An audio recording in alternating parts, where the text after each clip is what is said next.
আমাদের ভূমিকা একেবারে পরিষ্কার।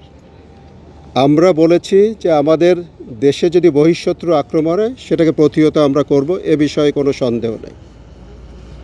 বর্তমানে যে ধরনের সমস্যা ওখান থেকে হচ্ছে, বর্ডারে কিছু বর্ডার ভায়োলেশন, এটা কিন্তু আমাদের ওখানে বর্ডার গার্ড আছে, আমাদের কোস্ট গার্ড আছে, তারা বিষয়টা সম্পূর্ণ তদারকি করছে এবং সরকারের নির্দেশ অনুযায়ী কিন্তু প্রয়োজনীয় ব্যবস্থা নিচ্ছে।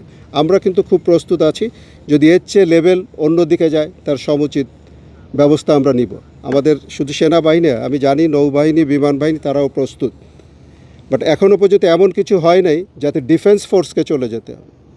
আপনারা জানেন যে সব কিছুর একটা লেভেল আছে, ডিপ্লোম্যাটিক লেভেল ফেল করলে আমাদের যে বর্ডারে যারা আছে তারা হোম মিনিস্ট্রির আন্ডারে, তারা ফেল করে তার কোনো ডিফেন্স।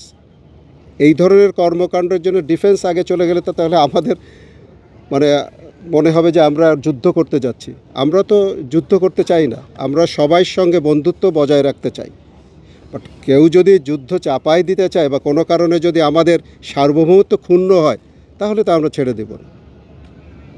তো বর্তমান যে পরিস্থিতি ফুললি আন্ডার কন্ট্রোল, অ্যান্ড আমাদের যে হোম মিনিস্ট্রির আন্ডারে যে কোস্ট গার্ড, বিজিবি যারা আছে, ওনারা দায়িত্বটা সঠিকভাবে পালন করছে বলে আমরা জানি, এবং প্রয়োজনীয় সবসময় আমাদের ভিতর সমন্বয় আছে। ইনশাল্লাহ আমরা যে কোনো পরিস্থিতি মোকাবেলা করতে পারবো ইনশাল্লাহ।